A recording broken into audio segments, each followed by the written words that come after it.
Assalamualaikum dan salam sejahtera teman-teman sekalian.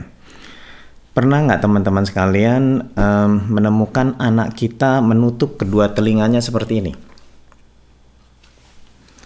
Pas lagi mau masuk mall, atau pas lagi acara keluarga, atau pas lagi lihat kembang api, ketika ada petir, hujan deras, atau mungkin pas lagi di dalam restoran, anak kita komentar tentang sesuatu suara yang nggak penting, misalkan suara AC. Mama, dengar nggak itu suara apa? Padahal kita lagi ngobrol banyak, tapi dia lebih fokus ke suara AC. Atau di dalam rumah lagi sepi, ada suara jam, dia komentar dengan bunyi yang tik tik tik tik detik gitu. Atau lagi di mobil, kita pasang lagu yang dia ikuti bukan penyanyi utamanya, tapi malah backing vokalnya, dan itu bukan sekali dua kali terus-terusan. Kalau jawabannya pernah dan sering, tetap bersama kami. Kita akan bahas di video ini tentang apa itu sensory hypersensitivity pada anak. Anak saya usia 13 tahun, dia memiliki sensory hypersensitivity terutama pada pendengarannya. Jangan lupa di like, subscribe, dan share video ini ke seluruh pertemanan Anda biar lebih banyak lagi orang yang paham tentang permasalahan pada tumbuh kembang anak.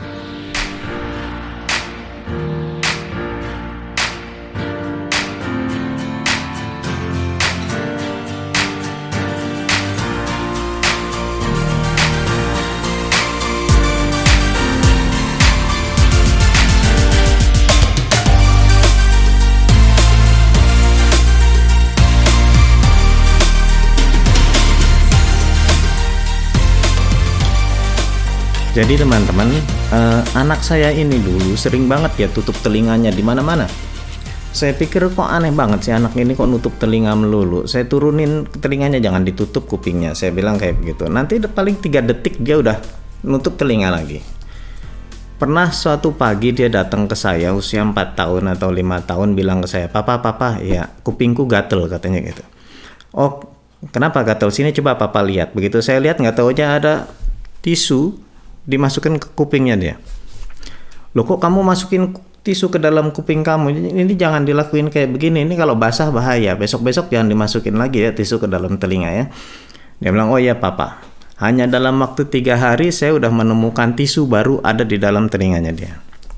Pernah waktu pertama kali dia sekolah, kita kirim dia ke TK, gurunya komplain kayak begini ke saya. Anak kamu itu kalau lagi di kelas dia selalu nutup telinganya. Saya bilang, Aski, kamu kalau guru sedang nerangkan, badan kamu menghadap ke guru kamu, wajah kamu menghadap ke guru kamu, perhatikan dan dengarkan.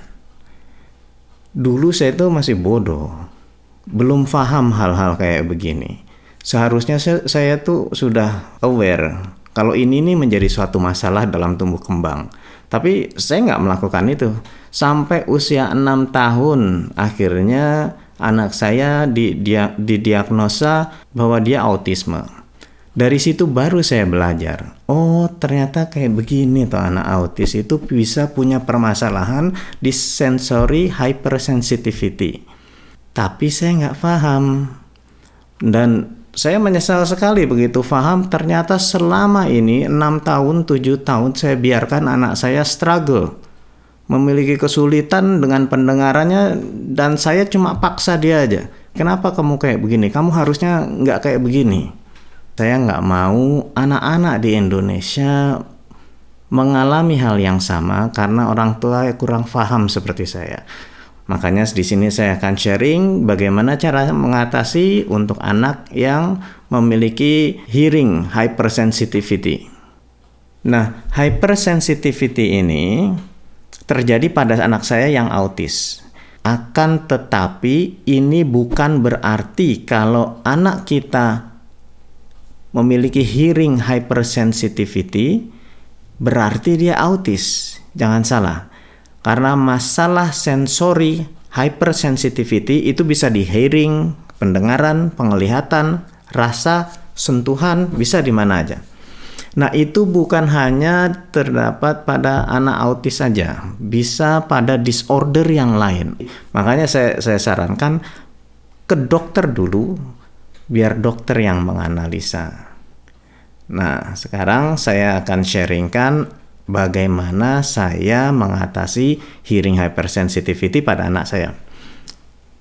Cara untuk mengatasinya tidak lain adalah dengan memberikan fasilitas agar suara di sekitarnya itu lebih pelan. Nah, ini yang disebut dengan noise cancellation.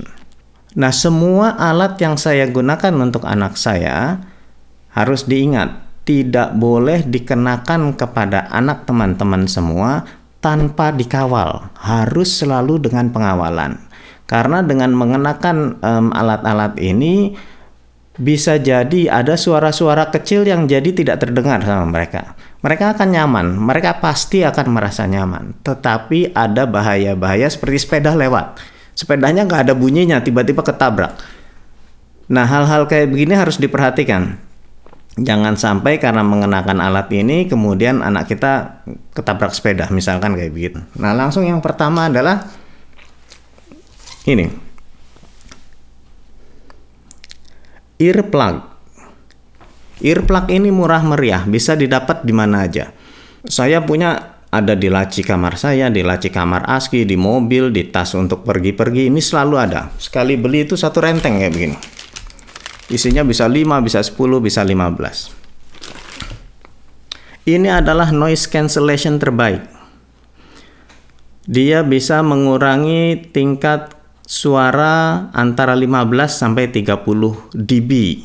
Tapi untuk anak-anak di bawah 4 tahun, 5 tahun, ini cukup berbahaya. Kenapa? Karena suffocation. Suffocation itu apa? Ini bisa dimakan atau tertelan, kemudian nyangkut di sini sehingga dia anak nggak bisa nafas. Makanya harus hati-hati kalau menggunakan ini. Terus yang kedua juga sulit dalam penggunaannya. Alat ini bukan cuma tinggal disumpel aja di kuping kayak begini, itu nggak akan jalan.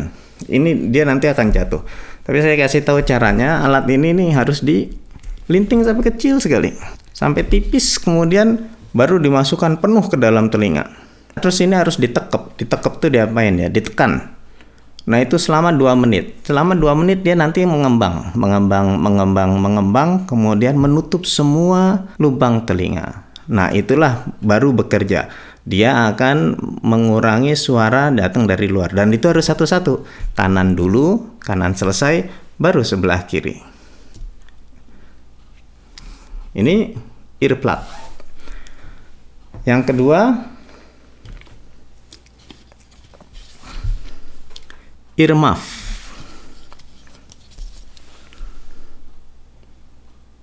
Nah, ini bisa dibuka. Earmuff ini biasa dipakai oleh biasanya pekerja yang di apron, di airport ya. Earmuff ini banyak yang jual. Saya beli ini di S Hardware seharga 50.000. Nah, ini lebih nyaman dibanding dengan earplug tadi. Cara menggunakannya seperti ini.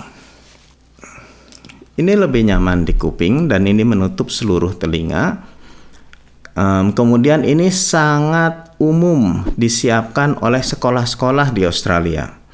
Jadi untuk tingkat TK dan tingkat SD, setiap sekolah akan menyiapkan ini di sekolahnya untuk anak-anak yang memiliki sensitivity terhadap pendengaran mereka. Oke. Kekurangannya dari earmuff ini selain bentuknya besar ya dibanding sama earplug tadi. Kemudian dia menekan sangat kuat. Nah, itu kalau saya tuh hanya bisa bertahan menggunakan ini selama 1 jam. Enggak, bahkan cuma 30 menit. Tapi kalau anak saya sih 2 jam kuat. Bahkan 3 jam kuat. Dipakai tidur aja kuat. Karena buat mereka ini jauh lebih nyaman ketimbang nggak pakai apa-apa.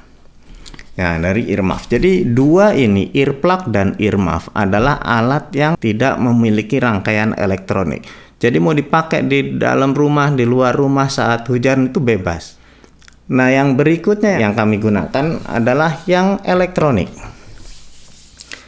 Saya nggak ada contoh di sini, yaitu earphone. Nah, earphone ini kan cukup ini ya, umum ya. Earphone orang tua akan digunakan untuk anak bila ternyata alat-alat yang 2 tadi itu lupa ketinggalan. Jadi earphone kami akan selalu siap digunakan buat anak saya ASKI. Nah, ada 2 macam earphone. Earphone itu ada yang hanya menempel di daun telinga. Yang satu lagi earphone yang bisa masuk ke dalam telinga. Nah, yang masuk ke dalam telinga itu biasanya dia punya soft sponge. Jadi lembut, dari karet lembut. Nah, itu akan menutup seluruh lubang telinga. Untuk tipe seperti itu, maka menjadi noise cancellation yang baik. Untuk anak saya ASKI, dia lebih suka model yang masuk ke dalam telinga. Kelebihannya, ini punya orang tua, dia nggak harus ada, dan ini sebagai backup. Tapi kekurangannya adalah itu menggunakan kabel. Jadi kalau anak kita masih kecil, masih usia 3, 4, 5 gitu ya, hati-hati pada saat dia dipakai tidur, itu bisa menjerat leher. Kemudian itu juga nggak bisa dipakai pada saat hujan, hanya bisa dipakai dalam ruangan atau pada saat dalam mobil ya, itu nggak apa-apa. Nah, selain earphone, yang berikutnya adalah headphone. Seperti ini. Dibanding dengan earmuff tadi, headphone ini jauh lebih nyaman. Kenapa? Karena tidak terlalu menekan ke dalam.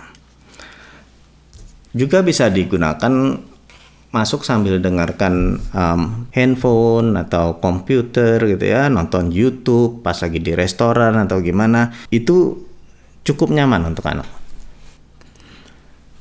Nah, yang berikutnya adalah kalau tadi menggunakan kabel, ada lagi satu lagi menggunakan Bluetooth, sama bentuknya seperti tadi, headphone tapi Bluetooth. Nah, ini jauh lebih nyaman. Kenapa? Karena sudah tidak menggunakan kabel lagi. Ini luasa bebas. Tapi sekali lagi masalahnya adalah dia menggunakan baterai. Jadi baterainya mungkin terbatas. Untuk ASKI sekarang dia selalu pakai ini. Kenapa? Karena yang kabel tadi tangannya suka iseng diputer-puter kayak begini. Sementara dia punya 3 adik.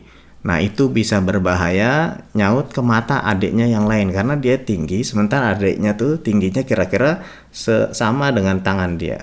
Nah, headphone ini dia memiliki kelebihan-kelebihan tapi tergantung dari tipenya ya. Kelebihan yang pertama itu ada yang disebut noise cancellation.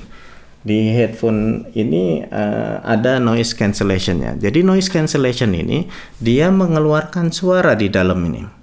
Mengeluarkan suara untuk mengcounter suara-suara yang menjadi background suara di sekitar kita. Nah, itu biasanya tingkat suaranya rendah. Nah, itu sama dia dikeluarkan suara tingkat rendah untuk mengcounter suara yang ada di sekitar kita. Itu suaranya kalau biasanya tuh bunyinya